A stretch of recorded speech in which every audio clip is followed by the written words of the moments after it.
Okay, so welcome everyone. Good morning. Hello everyone. We are about to start in a few minutes. It's almost lunchtime, so it's perfectly all right if you grab something to eat, something to drink, just to survive until the proper lunch hours. Thank you for joining me. And currently there are 7 of us here. I'm going to keep this in English, but there are just a few bits which are in Hungarian. So could you let me know in the chat box or by unmuting yourself if you don't understand Hungarian? Okay, so that won't be an issue, I hope. Great. Okay. Could you also put in the chat which workshops you've attended so far, and just 1 or 2 things that you particularly liked about them? Well, any first impressions about the conference, because I'm sure it's a new experience for all of us to have to do this online. So any thoughts before we start? Yeah, so I'm not sure if this is something we would like to have in the long run. Obviously, we will be talking about the new experience we've had to gather throughout this period, and I'm interested if you've attended the workshop which just finished by Anita Derecskei, because she's been talking about her experience during the lockdown and how everything changed really in this situation. And it's quite a coincidence, but this little talk today is based on a similar thing. I don't really want to jumpstart and so start it earlier. So I'll just wait a few more seconds before I jump in. But actually, so the basis of this talk I had to prepare at the end of August. So that's the story behind the title, because back then we thought that well, online teaching was a phase, was just for a short while, and then we can move on. Obviously, we were expecting to move back into face-to-face, and even then we thought that there would be some things we could keep in online. But now we are not really sure, are we, how this will evolve in the long run. So this is just to explain the title, moving on, or perhaps we are moving online. Okay, so Petra and Kara, is it okay if I just start? Yes, absolutely. So welcome. Okay, thank you. So welcome. I'd like to inform every participant that the meeting is recorded, and all the people who've registered to the NYESZE conference will receive the link of this presentation, but nobody else will see it, of course. Okay, good.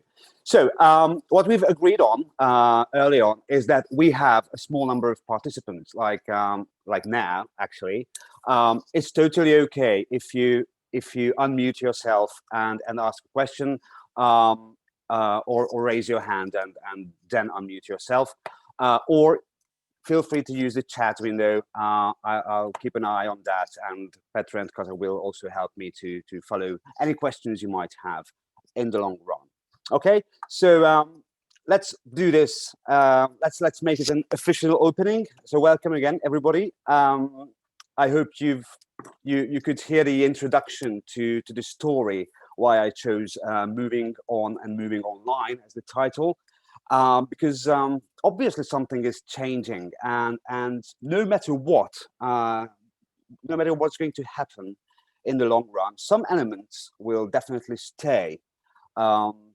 So the idea for me is to start off as how it all started. I'm sure everyone remembers the day in Hungary. It was the 13th of March, when suddenly it was announced that you have to go to, well, that was not the lockdown period, but actually that teaching will move to online teaching, and it was quite unexpected. Later on, I'm going to show you some research data. So some of the students were asked about this new situation, what they found useful and what they had to cope with. And from their responses, we will see some of the opportunities that online teaching can offer, and also some of the challenges that there are. But I just didn't want to make it, you know, very local. So I decided to present some of the figures and trends we can see globally, to see how our situation in Hungary fits the broader picture. And I think there will be some interesting details I can share with you from the past few months. And obviously, as a conclusion, I'd like to identify some new ways that have to be there if we want to support teachers as a publisher, and also if we want to support each other as teachers. So that's the agenda for today. And obviously, you could come from different backgrounds. So could you just very quickly type in the chat whether you teach in primary or secondary or adult, or a mix of both, or, you know, so just to have an idea about your background, so to make it a bit more relevant. Okay, secondary, adult, great. Okay, so we are zoning on secondary and adult. Okay, that's fine. So this is a typical, you know, classic exercise for the past continuous. What were you doing when you heard the news, 13th of March, and you suddenly heard about, you know, that your life will move online from the next day, at least next Monday. Any first reactions or thoughts? You can type in the chat box if you like. Freaking out, yeah. I guess so. That was quite a regular response, I would say. Yeah, I thought I would lose my job. Yeah. Very interesting. Thank you for mentioning that. Because I had the same experience with someone, but I, again, don't want to just jump forward. Yeah, no problem. It will last for 2 weeks. Then we would go back to normal. Yeah, I think we're all sort of expecting something like that, sitting in a pub. Okay. What I did actually is that I thought, okay, 16th of March is a Monday in this new situation. I have to just find something, a professional development event or opportunity where I can get the latest updates about the situation. So I signed up for a webinar by the British Council. And so my expectation was that I would just, you know, get the latest updates. I will take some notes and we'll be happy sitting at home, trying to keep a low profile, really. And then in reality, I found I was put in a virtual breakout room and I had to chat with teachers from all over the world, which was absolutely not what I had in mind. This is not what I was expecting, really. This is just to show that, you know, we are living in an age of uncertainty. You have to expect the unexpected and be prepared for that. And this is not a new piece of advice, I think. Back then, when I was a secondary school teacher in 2004, I think, this was quite of a favorite saying between us teachers. Well, what you can do, expect the unexpected. And that was not the digital era back then. So I think it's even more important or relevant in the digital world to expect the unexpected. And yes, as I was mentioning, I found myself in a breaking room with a lady from Germany same experience. She is a teacher at a private language school, and she thought she would lose her job because she had never done this thing before, and she thought she wouldn't be able to make this switch from face-to-face to digital, and thought that the company actually will be dissatisfied with her, and eventually she would be fired. And she was almost in tears, I have to tell you. And so I didn't really know what to tell her, because nobody could expect the unexpected, really. And nobody could tell her what to do exactly. What I could tell her is that I think you are the same person as a teacher, and I'm sure if you have a good rapport with your students, they will like you and they will help you. So that's what happened in March, and that's how we all started out. You remember it was kind of up to the teachers or the school to find out how they will sort of adapt to this new situation, which means that there were lots and lots of different setups depending on what the schools or the teachers could find out actually, or could figure out the way of teaching, which means that there were lots and lots of inequalities, because some teachers maybe were they had more support, yeah, or technical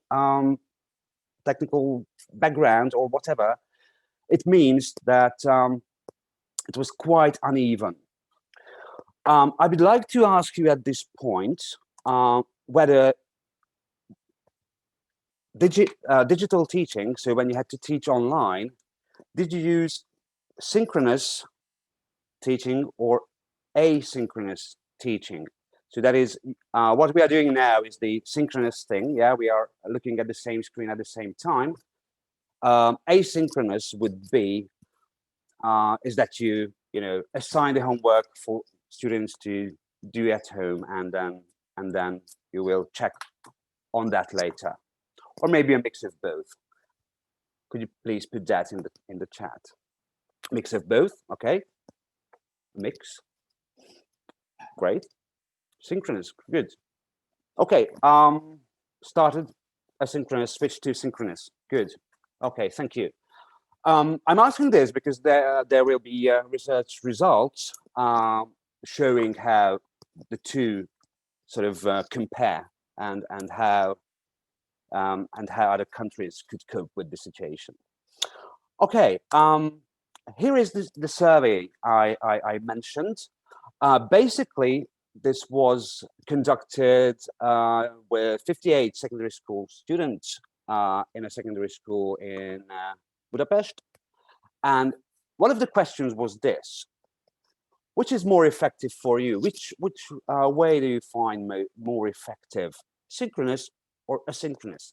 And the blue bit says synchronous, as you can see, and the equally there is a green area which says they're both useful. I can't really decide. Also, if you just take a look at the red area, very few students said that asynchronous is actually effective. So obviously students want their teachers to be there at the same time, as they would do in a normal classroom setting. So it's very important to be present as a teacher. The next one is about students using the camera. Do they turn on the camera? And maybe it's quite normal or natural for us adults to be sitting in front of the computer with the camera switched on. Now, what they said is, as you can see, a resounding no. I mean, 50% of the students said no. And why not? Because they maybe don't want to show their face. Another response said that when the camera is turned on, I'm quite, self-conscious. I don't feel safe. And maybe there is another concern about online safety. What if somebody, makes a screenshot? I don't want my face to be, shared between the participants, even if they are the classmates. So this is a real concern, at least in the heads of the students, and I think they are right in a way. And kind of a peer pressure thing. If others don't turn it on, then why should I do it? Which is again a problem, because you as the teacher, you're not going to see your student's face most of the time, which would naturally happen in the classroom, and that's quite difficult.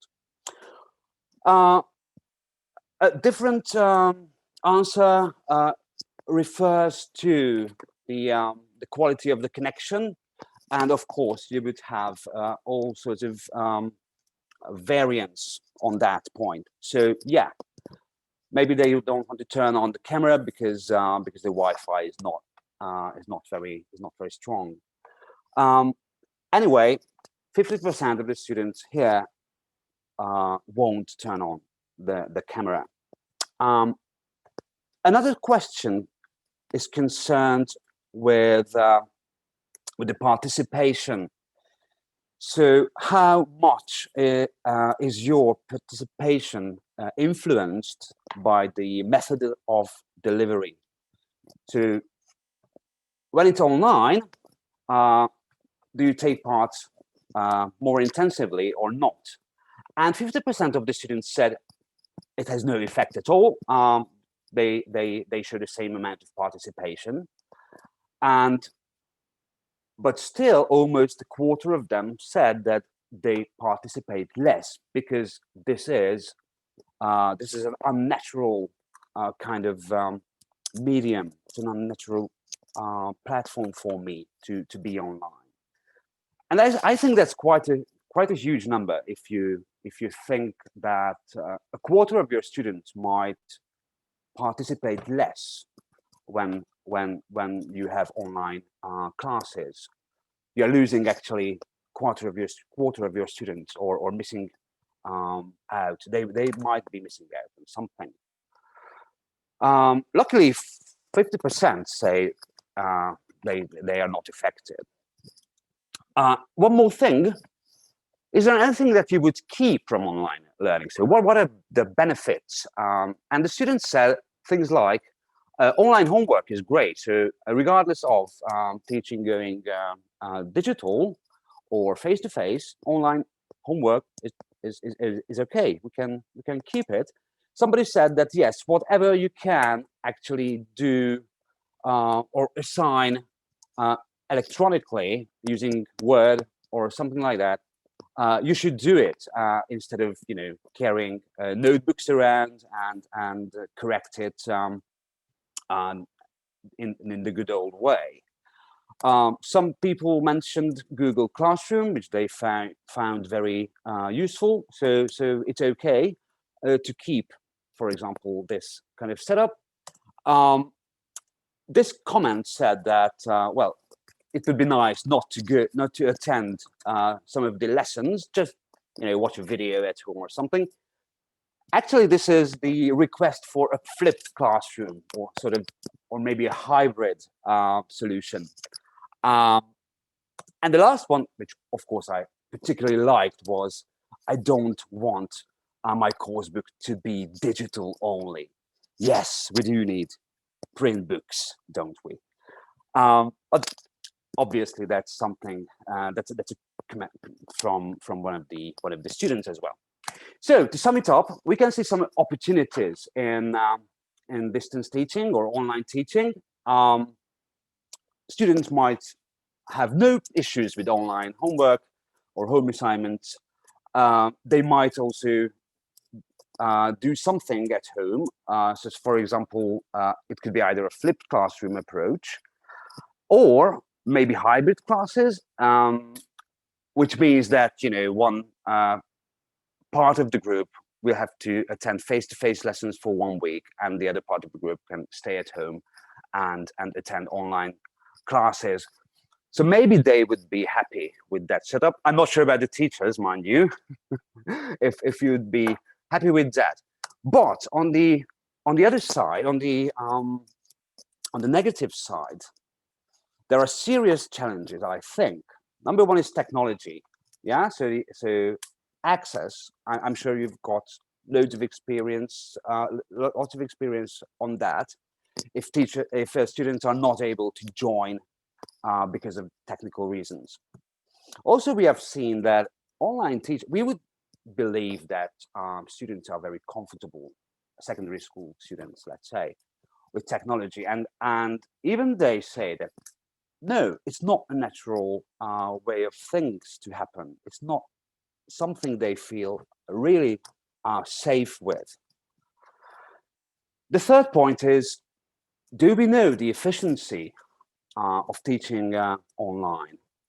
And I really loved in Anita's at Anita's workshop, she also referred to this fact. Whatever you learn online might not be as memorable as you would be participating in real life.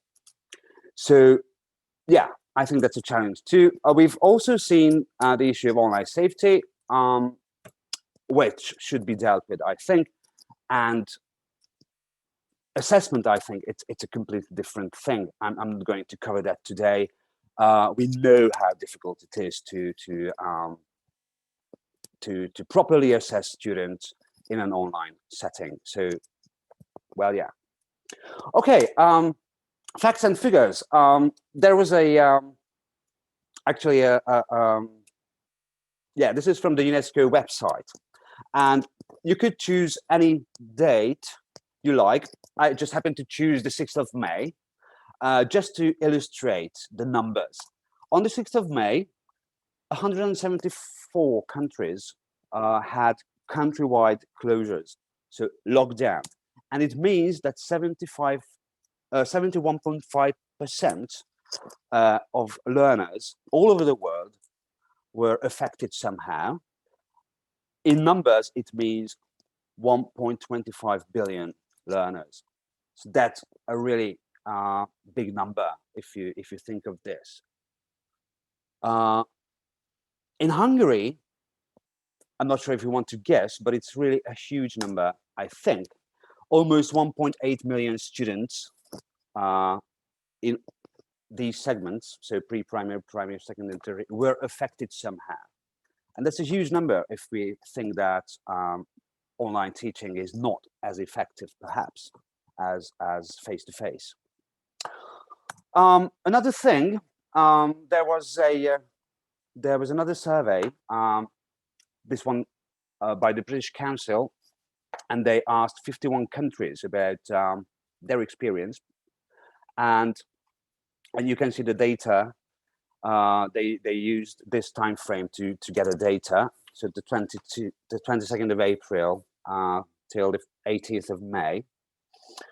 Out of 51 countries, all primary and secondary schools were closed in 50 countries, one exception being Taiwan, and only a third of them were providing synchronous teaching. So congratulations, if you could somehow manage some kind of synchronous teaching, you are among the few, the third of the countries.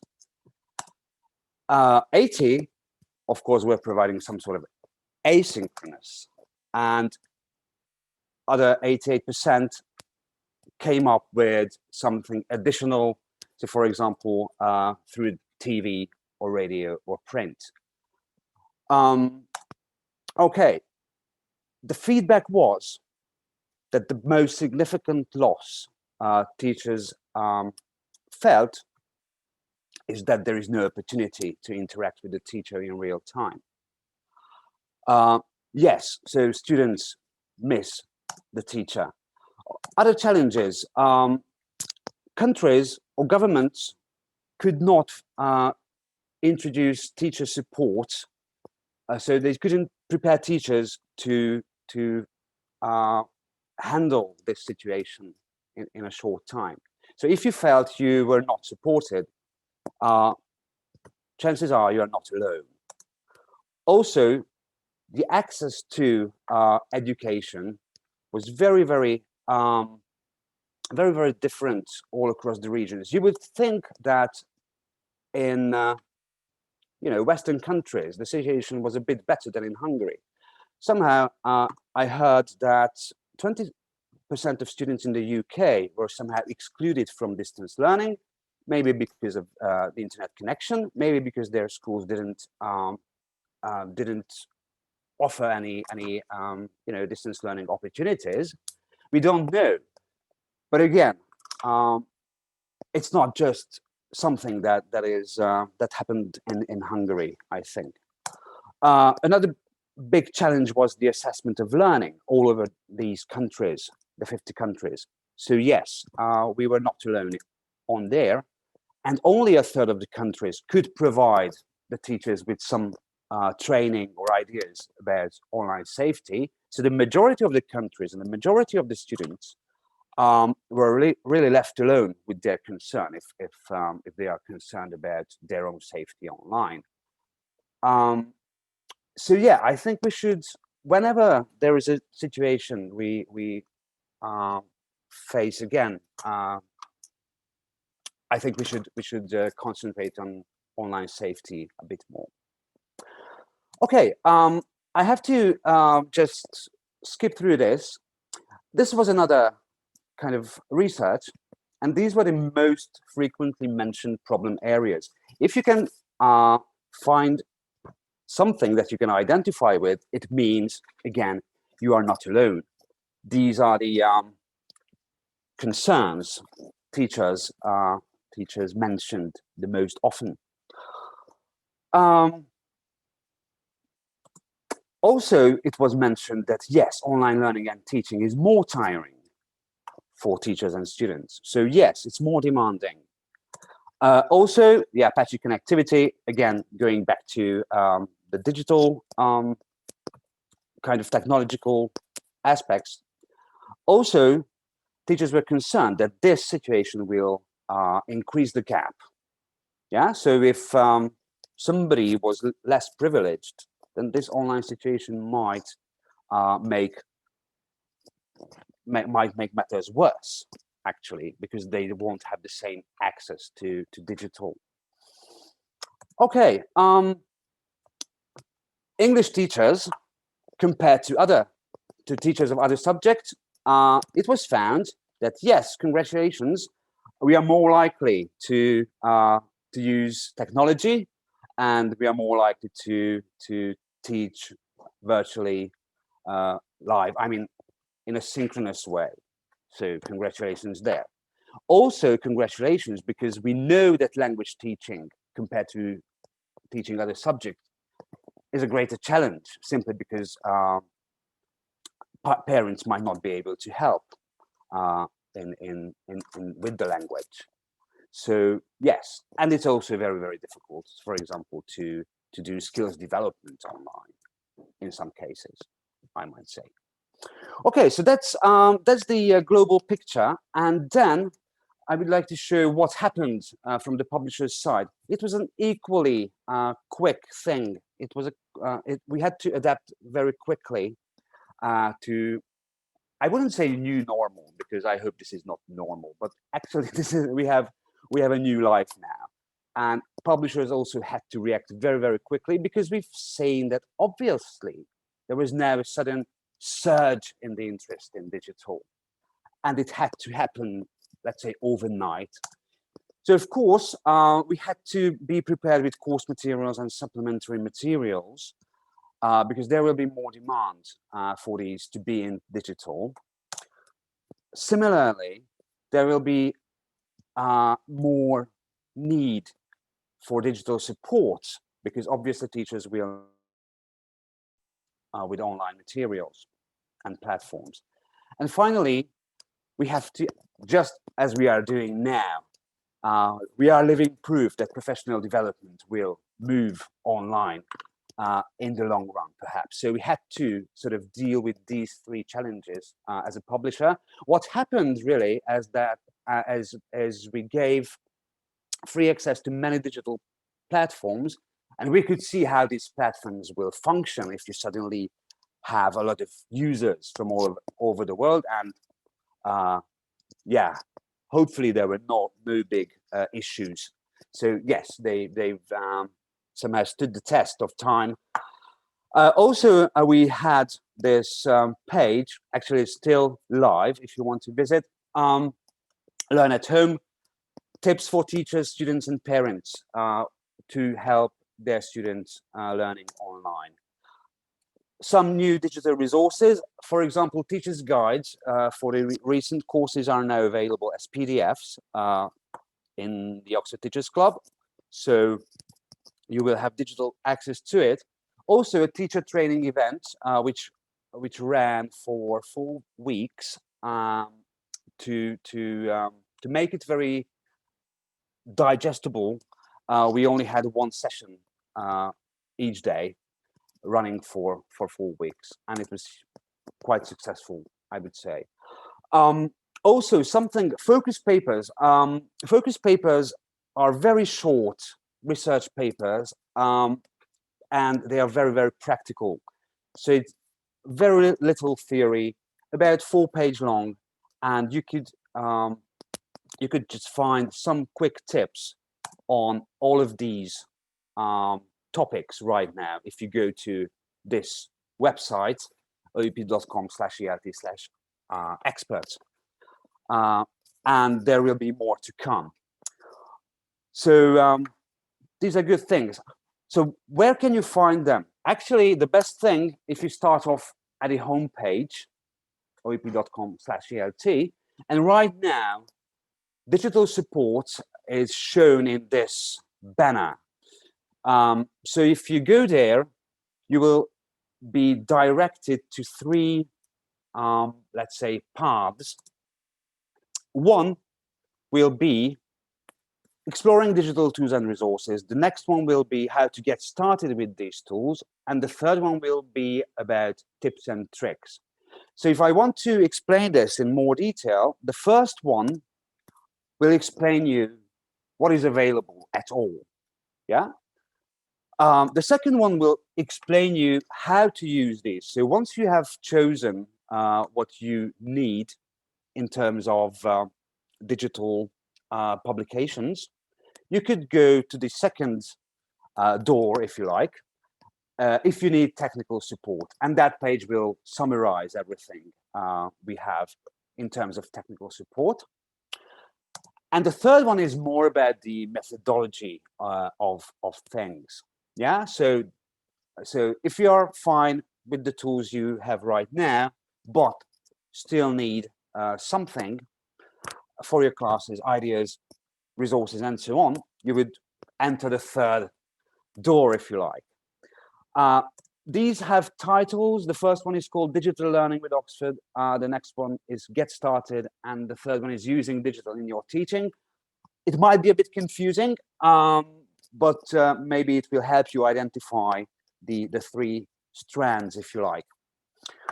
I'm going to illustrate the second and the third one. So if we enter the second door, there's the Get Started door, there's a technical support door. You will find more information about 2 platforms, the Oxford Learners Bookshelf and Oxford Online Practice, but also about your Oxford course. So if you're new to one of our courses, you could go to Get Started and find more information about the course, about the components, how to use them, and so on. Another very important thing is that now we also have this live chat function. So if you should experience any technical difficulties, you could go there and use the live chat to ask your question about digital issues. So I think that's quite helpful in terms of technical support.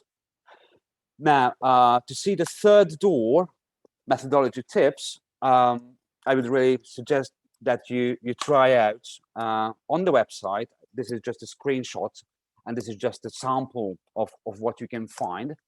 There are different areas, if you like. First one is planning your digital lesson. So lesson planning obviously can be quite difficult. Just two ideas I grabbed from the website is, for example, managing online learning. So how can you do that? How can you flip your classroom if you want to do that? So so there's just one thing. Another thing is how to keep students engaged during your lesson. The survey with the 58 secondary students showed that yes, some of them are really not engaged. And also, we have also seen from the global surveys that online teaching and learning are more demanding than face-to-face, because this is not our natural way of being, if you like. So it's really important to keep your students engaged. Just two titles I could find in this respect was maintaining motivation and monitoring engagement, or how to run skills lessons online if you ever have to do this again. Maybe you already have to do this again. So yeah, these would be quite important. And the third one is how to set homework and self-study activities. Just two titles from this section is how, yes, actually setting digital homework, and how to get parents involved, because I think that's also quite important if applicable in your setup. But yeah, if you have parents to cooperate with, I think it's really important to get them on your side and maybe find some support so that you can help each other. So these are some of the ideas that you can find on the website.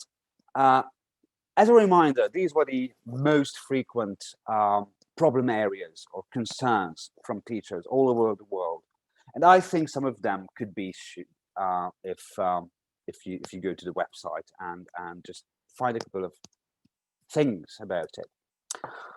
Now, I'm aware we have 5 minutes, so we are approaching the end, and I'd also like to leave time for questions. One more thing, or actually maybe two. Don't forget about the Oxford Teachers Club. That's also on the website, so you will be able to find it. It's on that blue bar. You can find free resources such as the teachers' books PDFs, extra worksheets, and in some cases, you can download the class audio. So it's a good idea to register for the Teachers Club and start searching there, because there are loads of things really. Another final note, actually we weren't see this coming. So teacher well-being was not really prompted by the pandemic situation. It was already in the pipeline, and fortunately or unfortunately, it's now very, very topical. So I think that the teacher is really the essence of things. And if something goes wrong with you, physically or mentally, that's really a problem. And in this book, I think you will find many interesting and useful tips on how to preserve your well-being. Actually, Tammy Gregerson and Sarah Mercer were two presenters in our ELT Together online event, and one of the things I would like to remind you is that no, it's really not selfish of us to care about our own well-being, because yes, as teachers we are really important in many people's lives. So yeah, do take that me time and think about your well-being and make sure that you look after yourselves, I think. A last minute thing I've just added, which I saw on Facebook yesterday, but I think it sums up perfectly. That you can't, some things you just can't do online. This is the one. I'm sorry if you've seen this before, but I think it sums up nicely that, yeah, some work cannot really be done otherwise cannot really be done if it's not done face to face. Well, hopefully we can be a bit better when teaching online, but I think it really illustrates the challenge. Okay, yes, thank you, Veronica.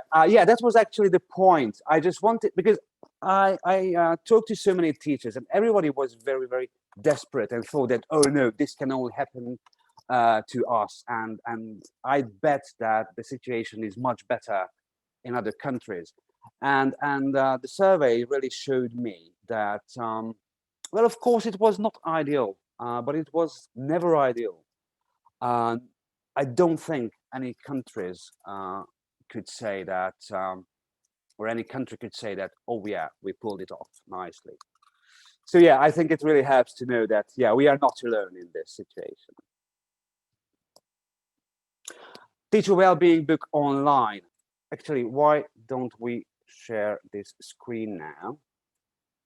And I will go to the website there so that you can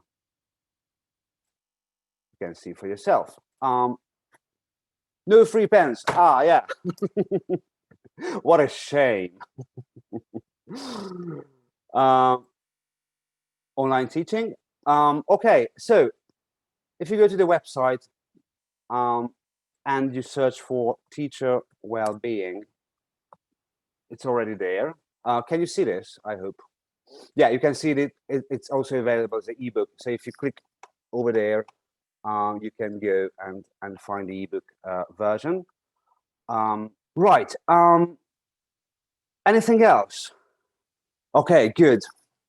So thank you again for joining me. Enjoy the lunch break, and I hope we see each other soon, maybe online, maybe face to face. I hope you'll enjoy the rest of the conference as well. Yeah, so thank you, Kolos, for your amazing presentation. It was a really inspiring talk. Thank you all for joining here.